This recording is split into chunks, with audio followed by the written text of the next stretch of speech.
Hello, welcome to our evidence-based practice presentation about therapeutic hypothermia and neurological implication. According to the American Heart Association 2010, 475,000 Americans die yearly from cardiac arrest. Millions of people die globally. The return of spontaneous circulation after cardiac arrest and neurological implication were the focus of the research articles that were critiqued. Image shown to the left shows the difference between a cardiac arrest and a heart attack. Therapeutic hypothermia is the intentional reduction of the body core temperature between 32 to 34 degrees. It is used to counteract the process of inflammation induced by the body's immune system due to brain cells death at the time of cardiac arrest, which helps to reduce cerebral edema. It decreases the brain oxygen requirement and gives the brain the chance to reset and recover from the damage to the brain cells. The goal is to protect the brain and other body organs. The image shown is the decision the providers have to make, either to cool or not to cool. The heart-axon temperature machine is used to cool the patient to a targeted temperature required.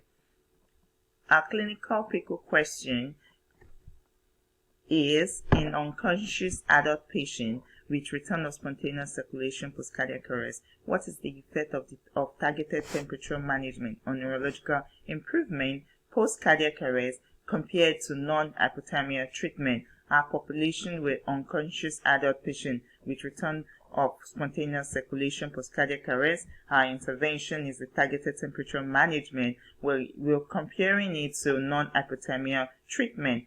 Our outcome is a neurological improvement post-cardiac arrest. My name is Jasmine Papillon, and I will be starting the research critique with the article Therapeutic Hypothermia for Cardiac Arrest, Real-World Utilization Trends in Hospital Mortality by the Journal of Hospital of Medicine. The study design and methods. So the study design was not clearly defined.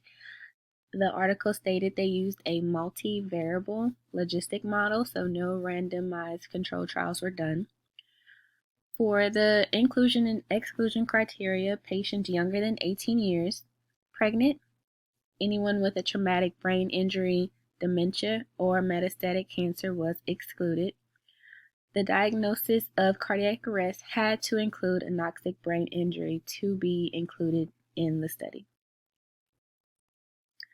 The study results.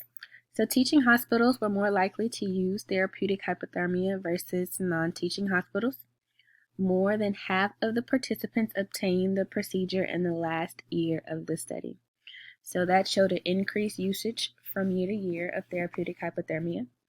And participants were less likely to die if they obtained the procedure of therapeutic hypothermia. The strengths of the study. The results section is heavily filled with descriptive data, odds ratio, and many more figures and tables. It is a topic relevant to nursing. The inclusion criteria and exclusion criteria was specifically laid out. Weakness of the study. Weakness of the study included the study design, and also the sample size was very small, only 200 participants. Implications for clinical practice or future research. Therapeutic hypothermia should become the standard of care, and there is a need to increase the utilization of the procedure throughout all hospitals, teaching and non-teaching hospitals. The research critique of Article 2, Targeted Temperature Management for 48 versus 24 hours and Neurologic Outcome After Out-of-Hospital Cardiac Arrest. The study design and methods. Their objective was to determine whether TTM at 33 degrees Celsius for 48 hours results in better neurologic outcomes compared with currently recommended standard 24-hour TTM. This was an international randomized clinical trial in 10 ICUs at 10 university hospitals in 6 European countries. They were randomly assigned in a 1-to-1 ratio to one of the two study groups. And the inclusion criteria for the participants included being older than 17 years of age but younger than 80 years of age, and sustained return of spontaneous circulation for more than 20 consecutive minutes, and Glasgow Coma Scale score was less than 8. The study results in 355 patients who were randomized. More patients in the 48-hour group had a favorable outcome, but this was not statistically significant. The unconscious survivors from out-of-hospital cardiac arrest admitted to the ICU, targeted temperature management at 33 degrees Celsius for 48 hours did not significantly improve 6-month neurologic outcome compared with the targeted temperature management at 33 degrees Celsius for 24 hours. The strengths of the study was that it was a multi-center study that had clear recommendations for interventions, and invasive and non-invasive cooling methods were both allowed, which represents current management, and as well as a multimodal procrastination approach was used to avoid self-fulfilling outcome with withdrawing of life-sustaining treatment. Initial intensive care management was similar between groups, which left no significant differences between groups. Weaknesses of the study included that the sample size calculation using a 15% absolute difference in the primary outcome may have had increased the risk of a type 2 error. The protocol was written as well before the publication of the TTM study, which the assumed treatment effect was comparable to that in the original TTM trials. It was as well impossible to blind the ICU staff to the treatment group, as well as bias may have been present toward exclusion of some patients otherwise eligible. Implications for clinical practice or further research. The study cannot provide definite conclusions about the potential effects of the studied intervention on other patient outcomes such as quality of life or more refined measures of cognitive function. It may have been limited power to detect clinically important differences, and further research may be warranted. Research Critique Article 3, Target Temperature Management of 33 degrees Celsius versus 36 degrees Celsius after cardiac arrest by Dr. Nielsen and Associates. The study design and methods. The objective was to compare two different temperatures of therapeutic hypothermia, 33 degrees versus 36 degrees Celsius. Type of study was a randomized controlled trial. Randomization was performed using a computer-generated sequence. It was a single-blind trial, meaning that the ICU staff with direct patient care was aware of the target temperature, but the neurologist that determined the outcome at the end of the trial was not aware.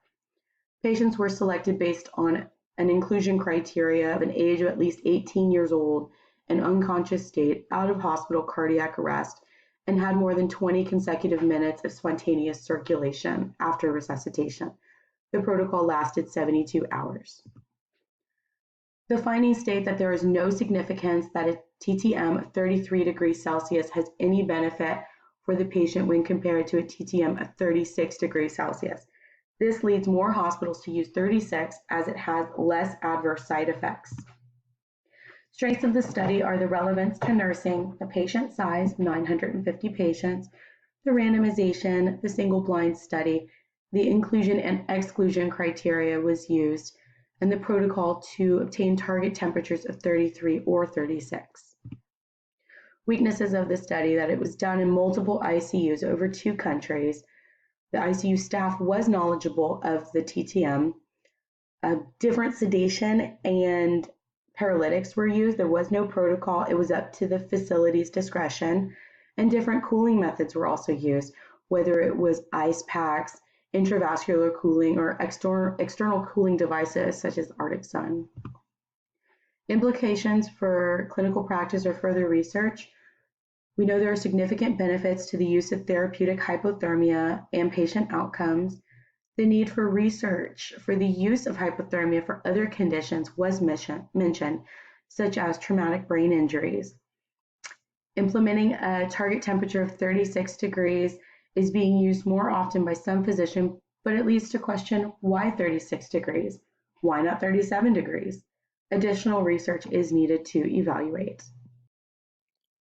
For research article number 4, the article that was chosen was Neurologic Consultation and the Use of Therapeutic Hypothermia for Cardiac Arrest. This article relates very well to our PICO question in that the objective of the study was to determine whether neurologic consultations influence the use of therapeutic hypothermia and outcomes of the patients. The study design is a cohort study, and participants were chosen from Vizient's clinical database and resource manager that contains approximately 149 healthcare institutions in the United States.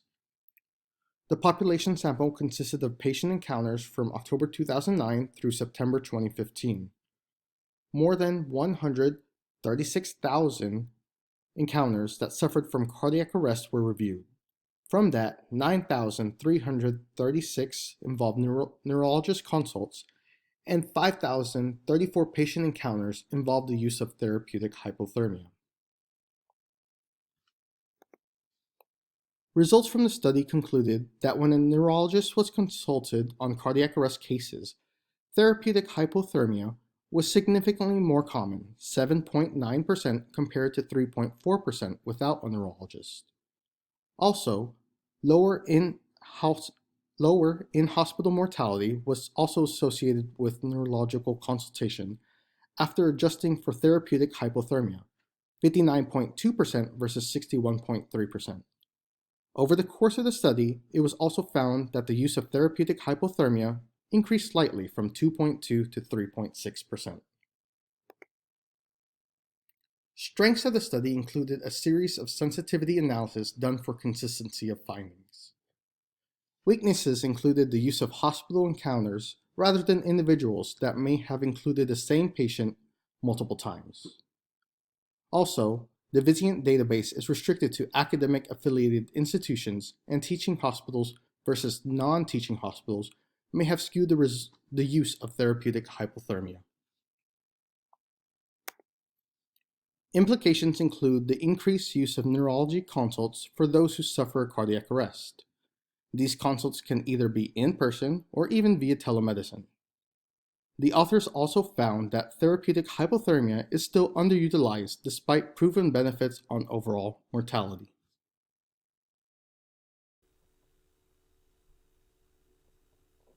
Summary methods. Our first article was a retrospective study and randomized control trial was not performed. Multivariable logistic model was used to estimate the difference in hospital mortality with the use of therapeutic hypothermia. Our second article was a randomized clinical trial. Participants were alternatively assigned to one of two different groups at random. Our third article was a randomized clinical trial as well. Convenient sampling was used because subjects were already in the intensive care unit at selected hospital. Our fourth article was a Vizient clinical database resource manager was used to identify subjects. Our summary findings: first article study did not state any neurological improvement for patients, but stated that patients who underwent intervention are less likely to die. Our second study concluded that there is no significant neurological improvement in 6 months between 24 hours to 48 hours of therapy. Third article found no evidence of neurological benefit to patients when the temperature is set at 33 degrees or 36 degrees. Our fourth study found that the use of therapeutic hypothermia increased from 2.2% to 3.5% with a neurologist consultation, and the mortality rate for patients decreases. Implication and recommendation in nursing practice: therapeutic hypothermia should become the standard of care for indicated unconscious adult patients as post-cardiac arrest care. Increase in the utilization of the intervention will decrease and help the brain and other body organs recover from injury. There needs to be more evidence-based research. There needs to be more research with control group. The following slides are our references. Thank you for listening to our presentation.